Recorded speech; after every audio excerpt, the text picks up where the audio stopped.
Olá, muito boa noite para você. UTIs pediátricas estão lotadas e crianças com problemas respiratórios.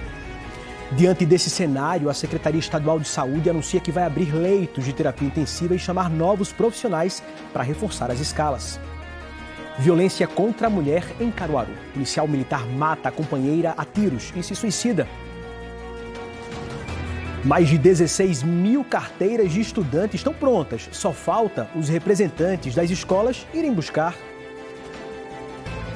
Consumidores buscam alternativas para driblar a alta dos preços dos alimentos. E a gente vai passar dicas de como denunciar aumentos abusivos.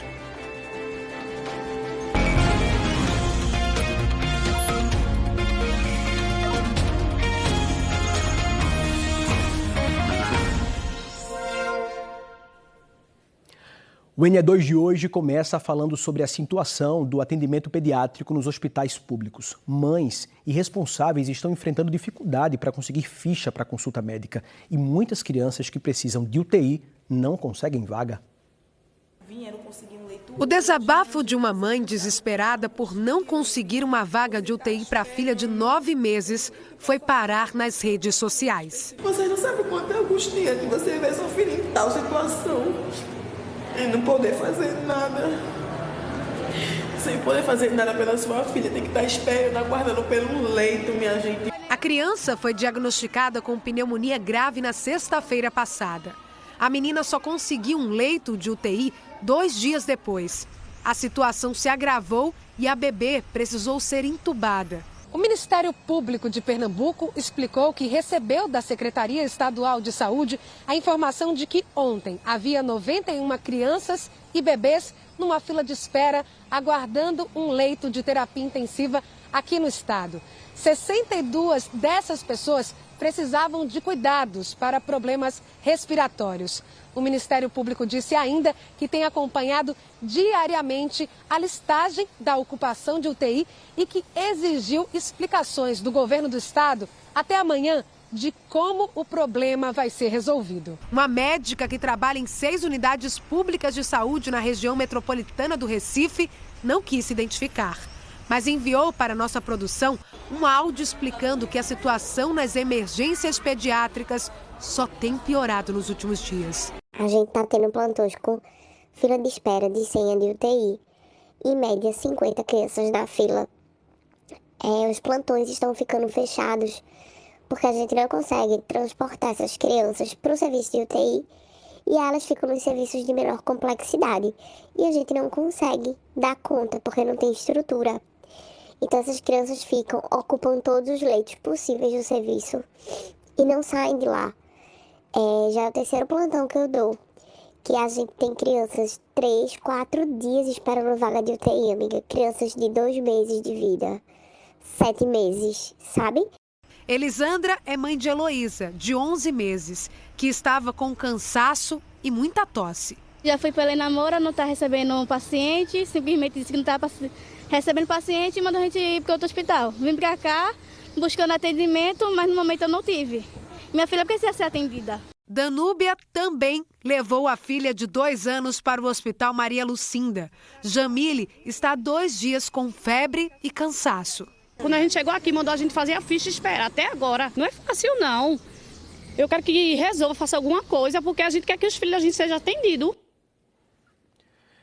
Elisandra e Núbia procuraram atendimento no Hospital Maria Lucinda, no bairro da Tamarineira. A direção do hospital informou que o atendimento no plantão está na capacidade máxima e que todos os leitos de UTI estão ocupados.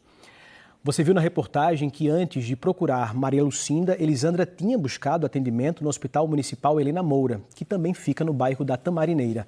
A Secretaria de Saúde do Recife disse que o atendimento está restrito porque o hospital recebia diariamente 150 crianças com sintomas gripais e agora está recebendo 320 crianças por dia.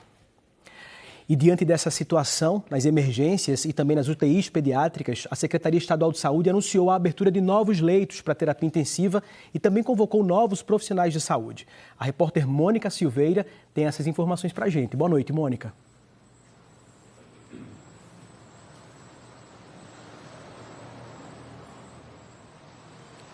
Oi, boa noite, Juliano. Olha, a gente acompanhou de perto a entrevista que houve no fim da tarde na Secretaria Estadual de Saúde. O secretário de Saúde, André Longo, demonstrou que estava muito, muito preocupado, porque não esperavam uma situação dessa. Sabe-se que nesse período do ano existe uma tendência muito grande de haver doenças respiratórias, mas não se esperava nada desse tipo e com o agravamento que essas crianças estão tendo da doença. Dificuldade enorme para encontrar UTIstas pediátricos, ou seja, médicos pediatras que trabalham dentro de UTIs.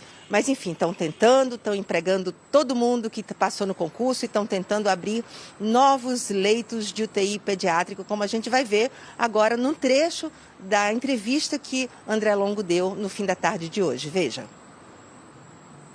Esse cenário agravado, o governador Paulo Câmara já determinou a abertura de todos os leitos necessários. E mesmo, e é preciso destacar, com a grande escassez de intensivistas pediátricos e neonatais, que é o grande limitador, né, nesse momento. E eu digo que essa realidade não é uma realidade só de Pernambuco, é uma realidade de todo o país. Nós já conseguimos abrir 10 leitos de UTI pediátrica em Araripina na semana passada e outros 10 leitos no Hospital Eduardo Campos de Serra Talhada ontem. Além disso, hoje, outros 8 leitos de enfermaria com suporte ventilatórios foram transformados no Hospital Maria Lucinda. Também já autorizamos para amanhã a abertura de 30 novos leitos de UTI para crianças distribuídos na Brits de Albuquerque, mais 10 leitos da Brits de Albuquerque, que vai ficar com 40 leitos, mais 10 leitos na UPAE de Goiânia e 10 leitos no Regional de Palmares. Além disso, uma nova nomeação foi publicada hoje no Diário Oficial do Estado, com mais 369 profissionais de saúde, entre os quais a gente gostaria de destacar mais 14 médicos pediatras, para reforçar especialmente o Barão de Lucena, mas também o HR vai receber médicos, e 46 fisioterapeutas que irão reforçar os plantões nessas unidades de referência em pediatria.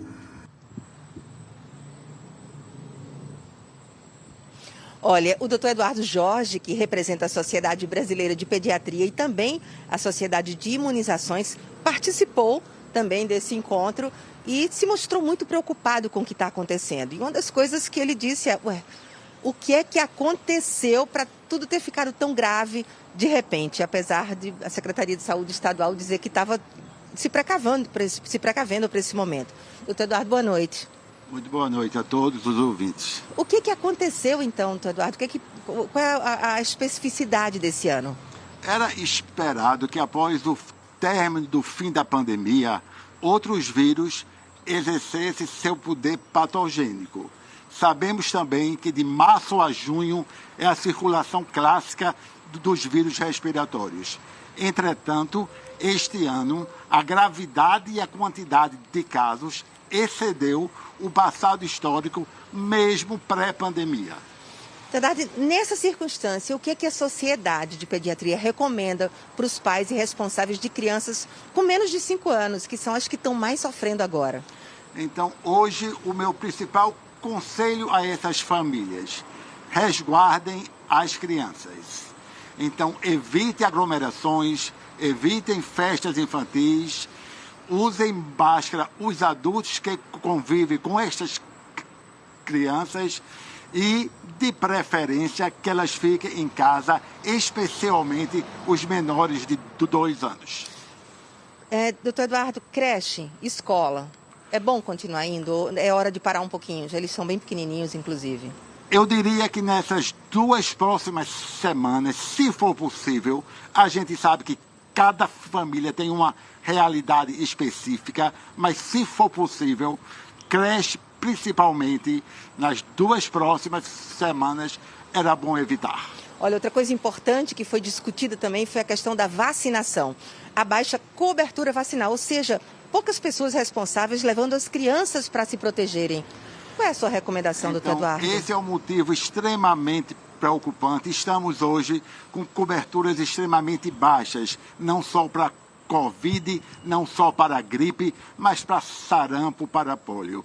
Então, aos pais, eles precisam acompanhar esse calendário, As crianças precisam ser imunizadas de forma correta. Não tem que ficar esperando o dia D de vacinação, de jeito doutor nenhum. Eduardo? A vacina é para ser feita na rotina.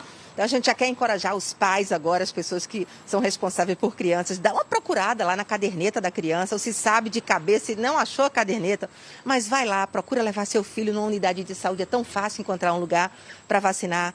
Isso também é um ato de amor, né? Obrigada, viu? Perfeito, à disposição. E agora a gente vai voltar ao estúdio. Juliano. Mônica Silveira e as atualizações sobre o atendimento pediátrico e também sobre vacinação aqui no estado. E que, como se não bastasse isso, né, a dificuldade para conseguir remédios também está grande. O estoque está baixo, tanto nas farmácias dos hospitais quanto na rede particular. Nas farmácias, o que mais preocupa é a falta de antibiótico para criança. Nesta aqui do bairro de Jardim Brasil 1, em Olinda, o estoque de amoxicilina em suspensão, que é líquida, está zerado. A gente passa isso para o cliente, às vezes eles não entendem. Passaram um dia ou durante a madrugada com as suas crianças no hospital e tendo que voltar novamente para lá para poder pedir a substituição desse antibiótico. Hoje chegou a amoxicilina em comprimido, mas em quantidade reduzida e mais cara. Passou de R$ 15 para R$ 22. É outra dificuldade que o cliente precisa encarar. Pesquisa muito, porque tem diferença de preço de uma farmácia para outra, que é quase 50%, é um verdadeiro absurdo. Em todo lugar, a falta de remédios ou estoque baixo deles. Nesta farmácia de Paratiba, em Paulista, não tem mais a dipirona xarope, que custava R$ 32. Para dor e febre em criança, a opção é mudar de substância e levar paracetamol. O de laboratório sai por R$ 40. O similar sai por R$ 10. Mais de 4 meses que a gente não consegue ter esse produto, né? Nunca aconteceu, inclusive no Covid não foi tão difícil como de dezembro para cá, entendeu? O Conselho Regional de Farmácia aqui de Pernambuco registra falta de remédio ou dificuldade de abastecimento tanto na rede particular quanto na rede pública. Os medicamentos para tratar casos respiratórios são os principais, justamente no período em que essas doenças são mais frequentes. Entre os remédios em falta ou com estoque baixo em farmácias estão dipirona xarope, amoxicilina, medicamentos para asma e antigripais. Em hospitais estão dipirona, furosemida, soros e contraste radiológico. A explicação, de acordo com o Conselho de Farmácia, está na alta dos produtos usados na fabricação, que nem o reajuste autorizado pelo governo federal no mês passado cobriu. A dificuldade da aquisição da matéria-prima, né, o aumento do preço em função dessa falta e a diminuição da capacidade de produção deles em função desse aumento do custo da produção desses produtos. O governo teria que agir rapidamente em cima disso, né, para estabelecer políticas que façam com que os laboratórios se sintam estimulados a voltar a produzir nos volumes que são necessários para que o mercado volte a ser competitivo e rápido no abastecimento. Joelma não imaginou que teria tanta dificuldade de encontrar um medicamento simples de que precisava. A gente vai de farmácia em farmácia procurando e muitas farmácias não têm a medicação. Tem que ir em várias para encontrar um medicamento e quando você encontra mais caro. O Conselho dos Secretários Municipais de Saúde disse que pediu às prefeituras os nomes dos medicamentos que estão em falta e que esse levantamento vai ser enviado ao Ministério da Saúde. De acordo com o Conselho, essa situação já foi repassada em reunião a representantes do Ministério. O Ministério da Saúde disse que trabalha para manter a rede de saúde abastecida com todos os medicamentos oferecidos pelo SUS e que está verificando junto com a Anvisa e com os conselhos municipais e estaduais de saúde as causas do desabastecimento de alguns remédios. Em Caruaru, um policial militar matou a companheira e depois se matou. A Polícia Civil investiga o caso. O crime foi na rua Professor José Cassimiro, no bairro de Indianópolis. A estudante de Direito Débora Siqueira Arruda tinha 21 anos e tinha um relacionamento com Aleph Joanes David da Silva, de 23, há menos de um ano. A Polícia Civil informou que, de acordo com parentes de Débora, houve uma briga entre os dois. Ele trabalhou a madrugada toda, chegou nessa residência onde ela estava, a residência da família dela. Eles moravam juntos, né, há algum tempo e teve uma separação recente. Tudo indica que eles tiveram uma discussão e infelizmente ocorreu essa tragédia, né? Ele teria disparado contra ela e depois cometido suicídio. O depoimento da mãe, ela falou que eles estavam num processo de separação. Todo processo de separação tem discussão, tem briga, mas tudo isso ainda vai ser apurado no decorrer da investigação. Aleph era policial militar. 12 horas antes do crime, o policial postou esta mensagem em uma rede social: "Desculpe a intensidade, só tenho essa vida e nem sei até quando." Peritos do Instituto de Criminalística fizeram uma perícia na casa. Os corpos foram levados para o IML de Caruaru. Olha essa história. Uma aluna foi agredida por um colega a tapas, a puxões de cabelo, também na saída da escola estadual aqui no Recife. A reportagem foi feita pelo G1 Pernambuco. Lá no site G1 Pernambuco você encontra todos os detalhes, os vídeos que foram mandados para o WhatsApp da Globo com informações. O G1 conversou com mães de alunos que estavam na hora, foi uma confusão grande. A menina ficou com o rosto arranhado, os professores informaram e a Secretaria Estadual de Saúde informou também que está identificando esses alunos para chamar os responsáveis e terem uma conversa na escola. Agora, uma notícia que interessa aos estudantes de escolas públicas e particulares. Mais de 16 mil carteiras de estudante de 2022 estão prontas, mas não foram entregues aos alunos. É que a responsabilidade de retirar esses documentos é dos representantes das escolas. Jean é cinéfilo, curte pra caramba ver filme. Usa carteira de estudante toda semana para pagar meia entrada nos cinemas. Fica variando do shopping, R$18, R$8, depende muito do shopping. Se não tivesse a carteira, ia inviabilizar a ida ao cinema? Sim, chega até, em média, R$48. Leandro pega vários transportes para ir ao curso técnico de engenharia civil e também ao estágio. A carteira de estudante dá direito a meia passagem, um alívio para o bolso. A gente utiliza o ônibus, né, utiliza também metrô, então assim, hoje em dia está bem salgado, né, a passagem. E é bem complicado, ajuda bastante. O prazo da carteira de estudante de 2021 expirou no último dia 31 de março. Naquele mês, o Grande Recife Consórcio de Transporte abriu no site a solicitação do novo documento, no valor de R$ 15,60. Até agora, 111.510 estudantes solicitaram a nova carteira. 81.426 foram entregues. Outras 12.998 estão em produção. 16.146 estão prontas e aguardam resgate pelas escolas. Só a carteira de 2022 está atualmente valendo. Sem ela, os estudantes não têm direito à meia passagem, nem à meia entrada para eventos culturais e esportivos.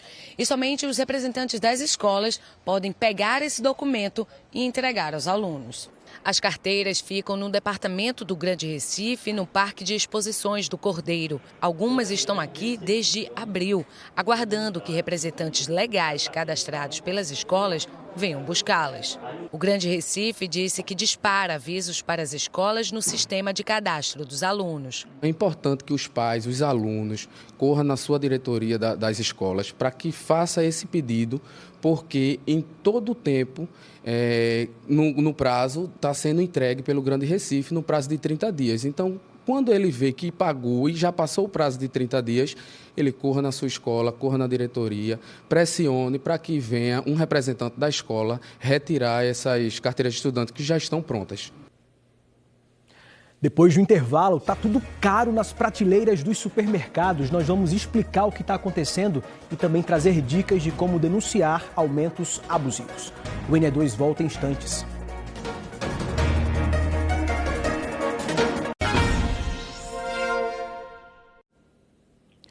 A alta na inflação tem refletido nos preços dos alimentos. Nas feiras e nos supermercados está tudo mais caro. E os consumidores estão mudando o perfil de compra para tentar driblar esses aumentos. Você já deve estar cansado de falar e ouvir isso, né? Tá tudo mais caro. A cada semana, a cada mês que você vai à feira, ao posto de combustíveis ou ao supermercado, os preços parecem e estão mais altos. Em todo canto a gente chega, não só é aqui nesse supermercado não. E onde a gente vai, o preço é lá em cima. Muito mais caro, muito mais. Dói no bolso.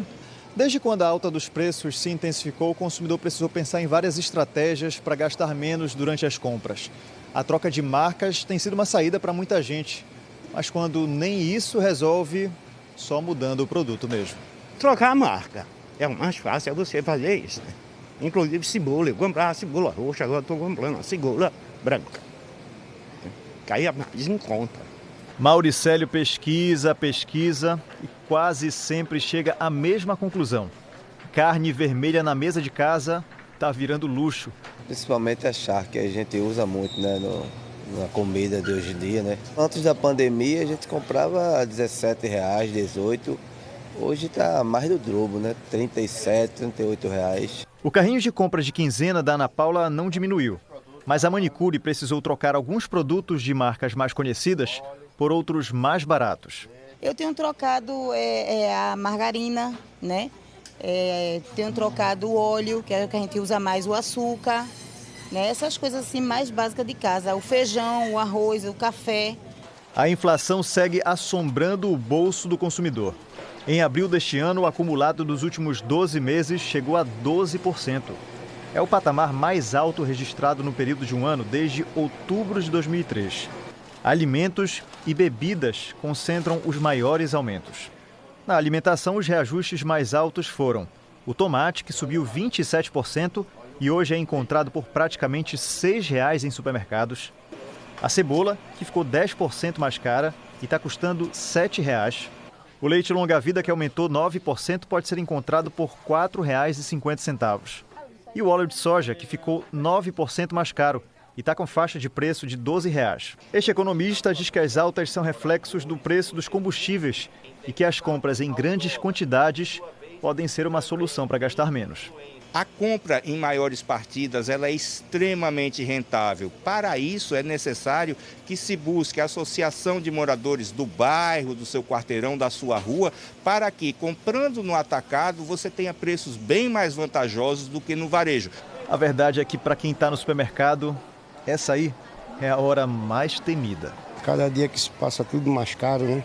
Aí a gente vem fazer as comprinhas, quando passa o cartão aí é só bronca. E com tantos reajustes nos preços dos produtos, como perceber aumentos abusivos? A resposta agora com a repórter Luna Markman. Luna, boa noite para você. Oi, Juliano, boa noite para você e a todos. Assim, pelas regras da economia aqui no Brasil, um dono de um supermercado, por exemplo, pode colocar na bandeja do ovo, cobrar 12, 13, 15 reais, mas aí se o consumidor percebe que está por 50 reais e aí está muito diferente de outros supermercados, aí isso pode ser uma prática abusiva.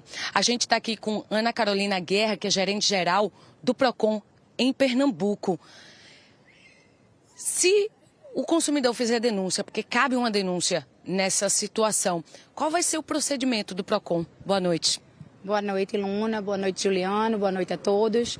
Nesse caso, Luna, o Procon ele vai emitir uma notificação, tá, para aquele estabelecimento, para que ele comprove, através de notas fiscais, de compra e de venda dos meses anteriores, que demonstre os preços que ele comprou e que ele vendeu, e sendo verificado que houve alguma abusividade, né, nesses valores, a gente vai aplicar uma multa para aquele estabelecimento.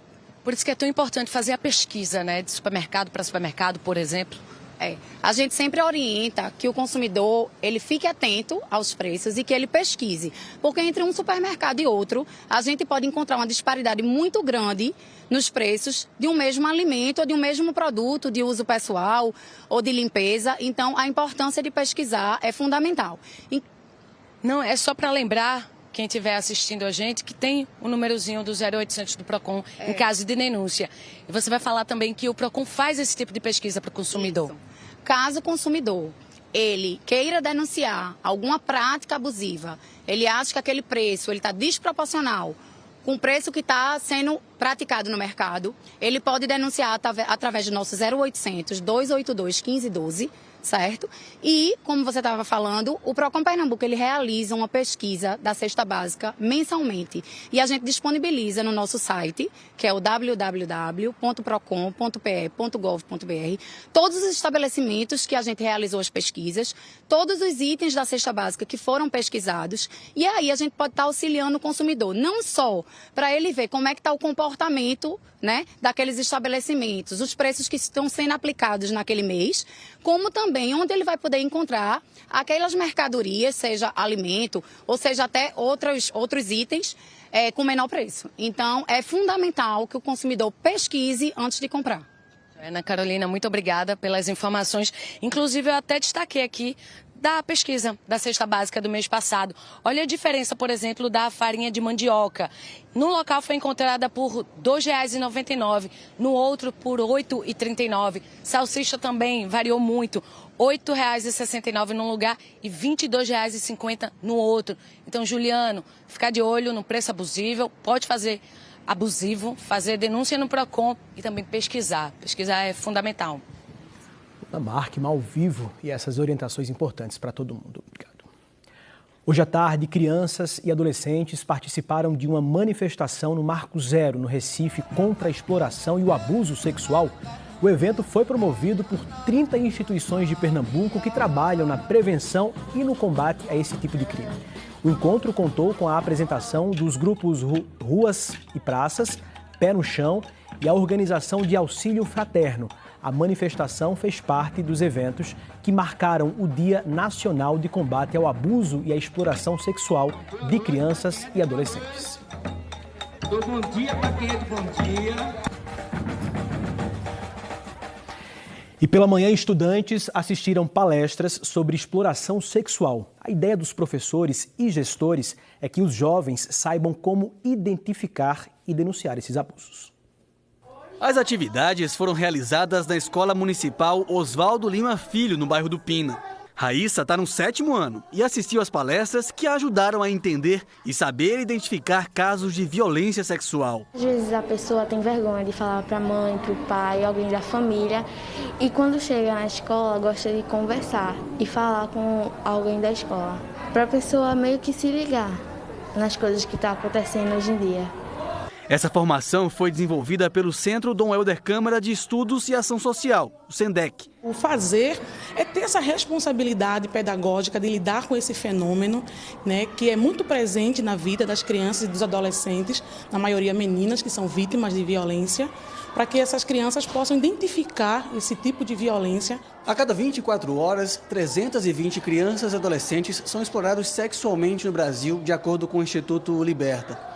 O país é o 2º no mundo em casos de exploração infantil, só perdendo para a Tailândia. Por isso, investir na formação das crianças e criar uma rede de proteção podem ser um caminho para ajudar a reduzir esses casos. A gente faz um trabalho com as crianças, né? A professora do atendimento educacional especializado tem uma escuta e a partir daí a gente tem uma conversa com as famílias, ver quais são os familiares que podem estar apoiando e ajudando esses encaminhamentos e encaminha junto com o Conselho Tutelar. E a gente tem conseguido resolver algumas coisas, amenizar e a ideia também é prevenir, né? Evitar que isso aconteça. Tem muitas crianças, meninas que vivendo sobre abuso, esse negócio, não gostam de dizer para os pais, dizer para ninguém e elas meio que elas aceitam isso, que não pode falar, que não é para falar. Entender a realidade dessas crianças e garantir uma formação que não fique apenas na escola, mas que seja um ensinamento para a vida toda. E nós ficamos por aqui. Para você uma boa noite e até amanhã.